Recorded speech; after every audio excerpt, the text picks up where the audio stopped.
Bonjour à tous et bienvenue dans ma nouvelle vidéo. Pour commencer, meilleurs vœux à tous. Aujourd'hui, nous allons parler des amplificateurs et pour commencer, voici le sommaire.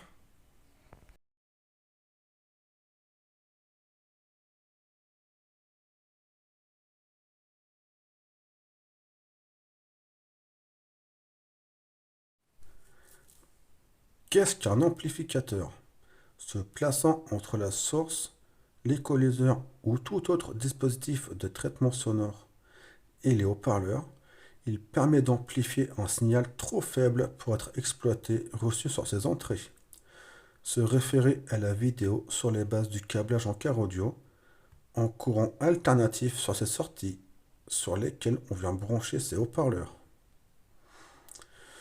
En effet, pour faire bouger la membrane d'un haut-parleur, il lui faut recevoir entre les bornes de sa bobine un courant alternatif, lequel va donner à la membrane un mouvement de va-et-vient et va produire un son. La plupart des autoradios vendus sur le marché ont un amplificateur intégré et il est possible de brancher directement ces haut-parleurs de médium et aigu dessus. Mais leur puissance est très limitée et ne permettra pas d'exploiter correctement les haut-parleurs. Un ampli vous permettra donc d'exploiter le plein potentiel de vos haut-parleurs à certaines conditions, qui sont qu'il doit être de puissance suffisante et ne jamais écréter en étant branché sur des haut-parleurs. Voir la vidéo réglage du gain. Différents types d'amplificateurs et quel type d'amplificateur prendre pour mon installation. Il existe plusieurs classes d'amplificateurs. Pour le car audio, on va principalement trouver deux classes, la classe AB et la classe D. Les amplificateurs de classe AB ont une efficacité d'environ 60%, ce qui veut dire pour avoir 60 watts de puissance en sortie, il lui faut 100 watts de puissance en entrée. Les 40% restants sont perdus sous forme de chaleur. Pour sortir la même puissance qu'un ampli de classe D, qui sont plus efficaces, il gaspillera plus d'énergie sous forme de chaleur et sera donc plus gros et plus lourd, son système de refroidissement devant être plus conséquent. Mais s'il y a autant de pertes, le reste quant à lui donnera un son chaleureux, bien plus que pour un ampli de classe D. Pour amplifier une paire de coaxiaux ou un kit éclaté, un ampli de classe AB sera parfait. La classe D. Contrairement à la classe AB, cette classe d'amplificateurs a un rendement assez élevé. Ils sont donc plus petits que les amplis de classe AB et produisent moins de chaleur. Une idée fausse est de croire qu'ils sont numériques. Ils sont analogiques, c'est juste une autre classe. Ils sont efficaces à environ 90%. Je conseille leur utilisation pour alimenter un caisson de basse, par exemple. Bien que maintenant, ces amplificateurs se soient grandement améliorés et peuvent alimenter un kit éclaté ou des coaxiaux, leur son sera moins chaleureux que les amplis de classe AB. Watt RMS, Max, PMPO. Quand vous achetez un amplificateur, outre sa classe, une des premières choses que tout le monde regarde, c'est la puissance. Généralement, sauf les cas exotiques, on voit souvent deux valeurs de puissance, RMS et max. Que signifie RMS? Bien qu'en pratique, cela corresponde à la valeur efficace, RMS provient en réalité du terme anglais Root Mean Square, moyenne quadratique en référence à la formule mathématique utilisée pour calculer cette valeur.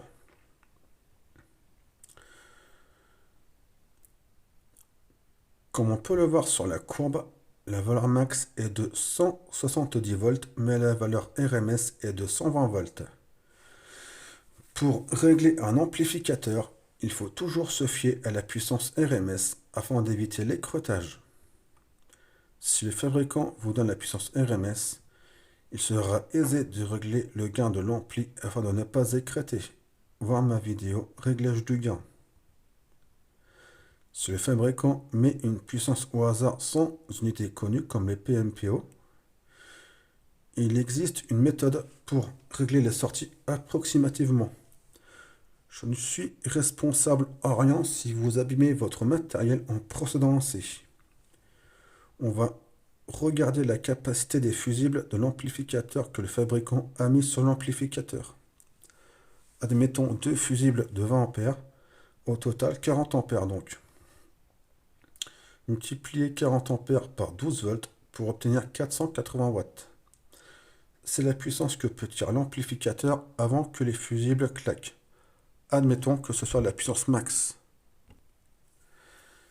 Divisons par 2 pour avoir une puissance de 240 watts.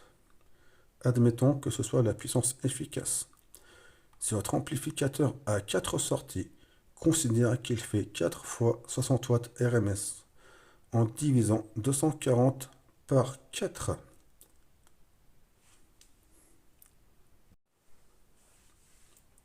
Autre paramètre d'amplificateur. Impédance supportée par l'amplificateur. L'impédance est la résistance électrique de vos haut-parleurs. Elle est généralement comprise entre 1 et 4 ohms en carte audio. Les impédances de 4 ohms sont généralement pour les kits éclatés, les haut-parleurs coaxiaux et certains subwoofers. Les impédances de 1 ou 2 ohms sont plus généralement les subwoofers. A noter que si vous faites des montages en série ou en parallèle de plusieurs haut-parleurs, l'impédance aux bornes de l'amplificateur où on les raccordera sera évidemment changée. Pour la puissance, deux haut-parleurs de 50 watts de 4 ohms, couplés en série ou en parallèle, donneront un baffle de 100 watts. Dans ce cas, les watts s'additionnent. En série, il donnera 100 watts sous 8 ohms. En parallèle, il donnera 100 watts sous 2 ohms. La réponse en fréquence est la plage de réponse de l'amplificateur sur la gamme du spectre sonore. Quelle puissance a besoin mon installation? Vous avez choisi une paire de haut-parleurs. Vous voulez les exploiter pleinement avec un amplificateur. Vous ne savez pas quelle puissance prendre. Déjà, on se fait les puissances RMS que demande cette paire de haut-parleurs. Ensuite, pour les exploiter pleinement, on choisira un amplificateur de préférence à puissance égale ou supérieure. Si l'amplificateur a une puissance RMS égale à celle de haut-parleur, on règle la puissance de sortie à cette valeur. Si l'amplificateur a une puissance supérieure à celle de haut-parleur, je vous conseille de régler la puissance de sortie de l'amplificateur à la puissance RMS des haut-parleurs. L'amplificateur gardera une réserve de puissance qui vous sera la bienvenue lors de soudaines demandes de puissance. Si l'amplificateur a une puissance inférieure à celle de haut-parleur, réglez-le à sa puissance RMS. Ne cherchez pas à la dépasser. Vous risquez d'écrêter et d'endommager vos haut-parleurs de manière irrémédiable. L'écrêtage est lorsqu'un amplificateur va amplifier de manière trop importante un signal. L'écrêtage audio se produit lorsqu'un signal audio d'entrée est à un niveau trop élevé pour le système qui le traverse. Il s'agit d'une forme de distorsion de forme d'onde où un amplificateur passe en sur-régime car il est poussé au-delà de ses limites maximales. L'écrêtage doit son nom à l'apparence écrêtée d'une forme d'onde qui se produit lorsqu'elle est déformée. Ce traitement audio destructeur se produit lorsque les niveaux sont trop élevés. Comprendre ces branchements basiques. Une grande partie des branchements nécessaires ont été abordés sur ma vidéo Les bases du câblage en carte audio. Pour éviter de me répéter pour le circuit de puissance et d'entrée de signal, je vous invite à aller la regarder. Il faut un signal arrivant d'un câble RCA, soit d'une entrée high level, de la puissance électrique venant de la batterie et un fil lui ordonnant l'allumage. Les câbles RCA sont toujours par paire. Ainsi, lorsqu'on parle d'une entrée RCA, il y a deux connecteurs en réalité. Un connecteur rouge pour le signal de droite et un blanc pour le signal du côté gauche. Une entrée RCA est amplifiée pour une sortie stéréo ou une sortie mono. Les blocs mono sont réservés aux subwoofers. Chaque entrée doit être raccordée pour qu'un signal soit amplifié sur la sortie correspondante. Ainsi, sur cette photo, si vous ne raccordez qu'un câble RCA sur les entrées pour les haut-parleurs avant, il n'y aura rien qui sortira sur les sorties pour les haut-parleurs arrière. Sur les amplis de type mono, il y a une entrée qui nécessite un câble RCA avec deux connecteurs. Sur son unique sortie, on vient seulement brancher deux fils vers le subwoofer. Sur les amplificateurs stéréo, les sorties sont ainsi. Une paire de câbles par sortie gauche et une paire pour la sortie de droite. Mode bridgé. Attention, tous les amplificateurs n'ont pas forcément de mode bridgé. Sur les sorties stéréo, on peut avoir deux branchements à ces bornes. Soit on utilise la sortie en mode stéréo, soit on peut utiliser l'amplificateur en mode bridgé lorsque ce mode est disponible. La plupart du temps, c'est pour se servir de la sortie en mode mono pour alimenter un subwoofer. La sortie en mode bridgé ou mono est plus puissante que la sortie en mode stéréo. Je prends par exemple l'amplificateur qui alimente mon subwoofer.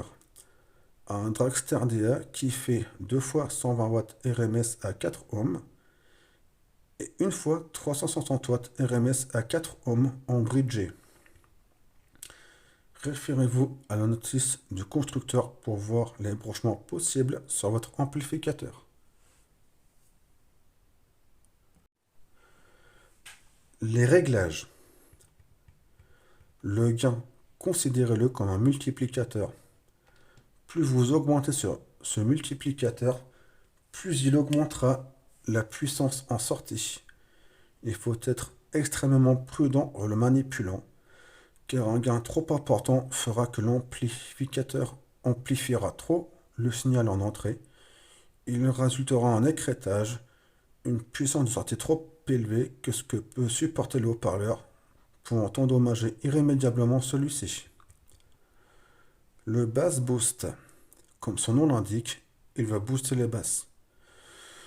Il va augmenter artificiellement l'équaliseur sur les basses fréquences. Personnellement, je préfère ne pas m'en servir et régler sur mon équaliseur chaque bande de fréquence individuellement.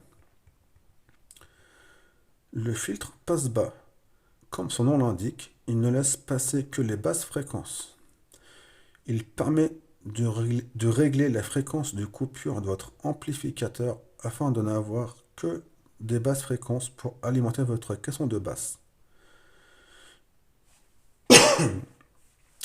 Il est appelé LP, LPF, low pass. Filtre passe haut.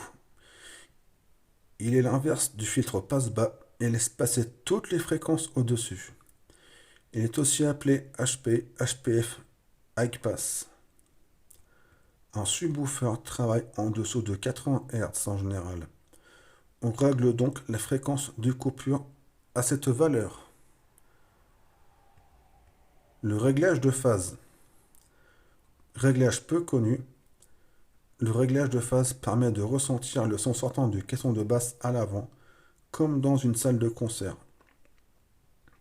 On décale pour cela la réponse du sub afin de le caler en harmonie avec les enceintes à l'avant de la voiture. Le réglage est assez délicat et reste imprécis sur les amplificateurs. Il doit se faire par petites touches entre chaque écoute jusqu'à obtention d'un bon résultat.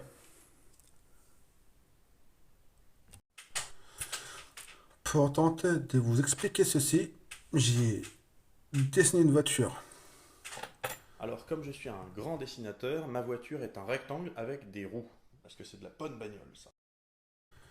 Les courbes violettes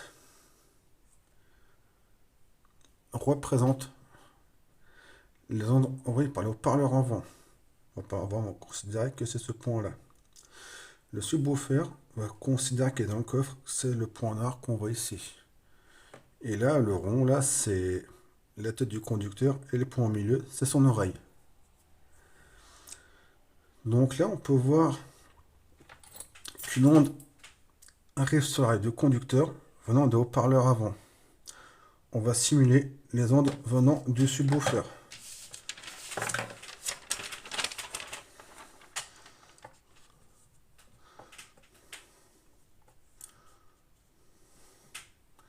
Pour commencer, si l'onde du subwoofer arrive en décalage par rapport aux ondes qui viennent du haut-parleur avant, on peut voir qu'il y a un décalage au niveau de l'oreille du conducteur et on entend le subwoofer derrière soi. En modifiant le réglage de la phase ou encore du décalage temporel, on arrive à aligner les ondes qui arrivent sur l'oreille du conducteur venant du haut-parleur avant et du subwoofer. Et ainsi, on a l'impression que l'onde du subwoofer vient de l'avant. Et ainsi, on a l'impression d'être en face d'une scène de concert. J'espère que cette vidéo vous aura plu et vous aura appris des choses. Je vous souhaite encore une très bonne année 2023. La prochaine vidéo sera sur l'analyse avec un oscilloscope du signal de sortie d'un amplificateur et voir si avec un oscilloscope peu cher, on peut détecter l'écrêtage. Je vous souhaite une bonne journée et à bientôt.